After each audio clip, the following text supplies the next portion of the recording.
ଆଜ୍ଞା ଜଗନ୍ନାଥ ସର୍ବମୟ ସେ ବିଶ୍ୱକର୍ତ୍ତା। ଓଡ଼ିଶାରେ କେବଳ ପୁରୀରେ ଜଗନ୍ନାଥ ଅଛନ୍ତି ଏ ଶ୍ରୀକ୍ଷେତ୍ର ଗାଦି। ଯିଏ ଯୋଉଠି ଜଗନ୍ନାଥଙ୍କୁ ପୂଜି ପାରିଲେ ଆମେ ତାକୁ ବିରୋଧ କରିବା? ସେ ପୁରା ବିଶ୍ୱକର୍ତ୍ତା। ନାଇଁ ଧାମ ଗୋଟିଏ ନିଶ୍ଚିନ୍ତ ଇଏ ପୁରୀ ଧାମ, କିନ୍ତୁ କଲିକତାରେ କଲେ ମଧ୍ୟ ବି ସମସ୍ତେ ପୁରୀକୁ କଲିକତାରୁ କାହିଁକି ହଜାର ହଜାର ପର୍ଯ୍ୟଟକ ପୁରୀ ଆସୁଛନ୍ତି? ନାଇଁ ପୁରୀ ଧାମ ନାମ ୟା ହଟିବା ନିଶ୍ଚିତ ରୂପେ ଦରକାର, କାରଣ ପୁରୀ ହିଁ ଏକମାତ୍ର କ୍ଷେତ୍ର ଯାହା ହଉଛି ଶ୍ରୀକ୍ଷେତ୍ର ପ୍ରଭୁ ଜଗନ୍ନାଥଙ୍କ ଧାମ। ତେଣୁ ସମସ୍ତ ବିଶ୍ୱର ପର୍ଯ୍ୟଟକ ମାନେ ବିଶ୍ୱାସର ସହିତ କେବଳ ପୁରୀ କି ମହାପ୍ରଭୁଙ୍କୁ ଦର୍ଶନ କରିବାକୁ ଆସିଥାନ୍ତି। ଆଜ୍ଞା ବିଜେପି କହୁଛି ଯେ ଯୋଉଭଳି ପଶ୍ଚିମବଙ୍ଗରେ ଫଳାଫଳ ହେଲା ତାର ଇମ୍ପାକ୍ଟ ଓଡ଼ିଶାରେ ପଡୁଛି। ନବୀନ ବାବୁ ଟିକେ ବର୍ତ୍ତମାନ ଛାନିଆ ହେଲେଣି, ପୁଣି ବିଜେଡି ସିଟ୍ ଷଡ଼ଯନ୍ତ୍ର। ବିଜେପି କଣ ଲୋକମାନଙ୍କ ଦ୍ଵାରା ଜିତୁଛି? ଲୋକ ଭୋଟ ଦଉଛନ୍ତି ବିଜେପି କି? କେତେ ଭୋଟ କଟାଗଲା ମମତା ବାନାର୍ଜୀଙ୍କର? ଏବଂ କିଭଳି ଭାବରେ ନବୀନ ପଟ୍ଟନାୟକ କାର୍ଯ୍ୟକ୍ରମ ଆଜିର ଦିନରେ ଲୋକମାନେ ଭୁରି ଭୁରି ପ୍ରଶଂସା କରୁଛନ୍ତି। ଆମର କଣ ଓଡ଼ିଶା ଲୋକ ଏତେ ଅନ୍ଧ ହୋଇଯାଇଥିଲେ ଯେ 21 କି 21 MP ଯେ ଓଡ଼ିଶାରୁ ସବୁ ଯାକେ ଭାରତୀୟ ଜନତା ପାର୍ଟି ନେଇଗଲା? ଇଏ କେବଳ ହଉଛି ଇଭିଏମ ର କାରସାଦି।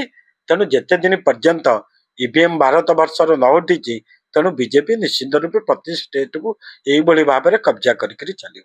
କିନ୍ତୁ ତାର ପ୍ରଭାବ ଓଡ଼ିଶାରେ ପଡିବ ଏବଂ ଓଡ଼ିଶାରେ ମଧ୍ୟ ଆଜ୍ଞା ଆମେ ବି ଆହ୍ୱାନ କରୁଛୁ, ଯଦି ଦମ ଅଛି ଭାରତର ନିର୍ବାଚନ କମିଶନର କର, ତାହେଲେ ବାଲଟ ପେପରରେ ଭୋଟ କରନ୍ତୁ। ତାହେଲେ ଆମେ ଜାଣିବା ଲୋକପ୍ରିୟତା କାହାର, ଭାରତ ବର୍ଷରେ ମୋଦିଙ୍କର ଅଛି ନା ଅନ୍ୟ କୋଉ ନେତୃତ୍ୱର ଅଛି, ଓଡ଼ିଶାର ନବୀନ ବାବୁଙ୍କର ଅଛି ନା ଭାରତୀୟ ଜନତା ପାର୍ଟିର ଅଛି। ଆପଣ ଗଣମାଧ୍ୟମର ପ୍ରତିନିଧି ମାନେ ଛାତିରେ ହାତ ଦେଇକିରି ଆପଣ କଣ ଜାଣିପାରୁନାହାନ୍ତି? ଦେଖନ୍ତୁ, ଥରେ ଚିନ୍ତା କରନ୍ତୁ, ଓଡ଼ିଶାର ବିକାଶ ଆଜି କିଭଳି ଭାବରେ ନିମ୍ନଗାମୀ ହେଇଛି, ରସା ତଳକୁ ଯାଇଛି। ଏମାନେ ଯାଉଛନ୍ତି, ଲଜ୍ଜା ଲାଗୁନି ଏମାନଙ୍କୁ? ଇଏ ଯାଇକିରି ପଶ୍ଚିମବଙ୍ଗରେ 1 ନମ୍ବର ଇଏ ବଙ୍ଗଳା କରିବା ପାଇଁ ଯୋଉମାନେ ଆହ୍ୱାନ ଦଉଛନ୍ତି, ସେମାନଙ୍କୁ ନିଜକୁ ଲାଜ ଲାଗିବା ଦରକାର ଯେ ଓଡ଼ିଶାରେ 2 ବର୍ଷ ଭିତରେ ତମ କାର୍ଯ୍ୟକ୍ରମ କଣ ଅଛି? ଏନି ୱାନ୍ ଗୋଟିଏ ପ୍ରୋଜେକ୍ଟ କହନ୍ତୁ 2 ବର୍ଷ ଭିତରେ ଏମାନେ ଏଇ କାର୍ଯ୍ୟକ୍ରମ କରି ଲୋକମାନଙ୍କ ଆଗରେ ଥୋଇଛନ୍ତି। ଯାହା ବି କାର୍ଯ୍ୟକ୍ରମ ହେଇଛି ତାହା ହଉଛି ପୂର୍ବତନ ମୁଖ୍ୟମନ୍ତ୍ରୀ ବର୍ତ୍ତମାନ ବିରୋଧୀ ଦଳ ନେତା ନବୀନ ପଟ୍ଟନାୟକଙ୍କର କାର୍ଯ୍ୟକ୍ରମ।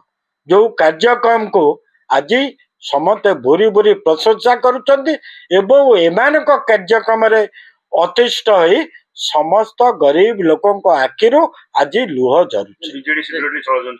ନିଶ୍ଚିତ ରୂପେ ବିଜେଡି କେବେ ଡରିନି ଏବଂ ଆଗାମୀ ଦିନରେ ଦେଖିବେ ବାଲଟ ପେପରରେ ଭୋଟ ହବ ପଞ୍ଚାୟତ ନିର୍ବାଚନ। ମୁଁ ଆଜି ବି ଆହ୍ୱାନ ଦଉଛି, ଯଦି ଏମାନଙ୍କର ସତ୍ସାହସ ଅଛି, ଯୋଉଠି ଖାଲି ଥିଲା 856 ward member, sarpanch, PS member, zilla parishad, କାହିଁକି ନିର୍ବାଚନ 2 ବର୍ଷ ଭିତରେ କରିପାରୁନାହାନ୍ତି? କଣ ପାଇଁ ଯେତେବେଳେ ନିର୍ବାଚନ କମିଶନର ମଧୁସୂଦନ ପାଢ଼ୀ ଯେ ଘୋଷଣା କଲେ ଯେ ନିର୍ବାଚନ ହବ ବୋଲି, ତାହେଲେ ପୁଣି 2 ଦିନ ପରେ କାହିଁକି ବନ୍ଦ କରି ଦିଆଗଲା? କାହାଙ୍କ ଇଙ୍ଗିତରେ ବନ୍ଦ କଲେ? ଆରେ ସତ୍ସାହସ ଅଛି ଯଦି ସରକାର ତମର ଆଜି, ତାହେଲେ ତମେ ଖୁବ ଶୀଘ୍ର ଆସ, ନିର୍ବାଚନକୁ ଚାଲ। ଯେତିକି ଶୂନ୍ୟ ସ୍ଥାନ ଖାଲି ଅଛି, ଯଦି ସେତିକି ନିର୍ବାଚନ କରିକିରି ଦେଖେଇକିରି ଜିତିବେ, ତାହେଲେ ଆମେ ଜାଣିବା ଯେ ଓଡ଼ିଶାରେ ଲୋକମତ ସରକାର ସପକ୍ଷରେ ଅଛି।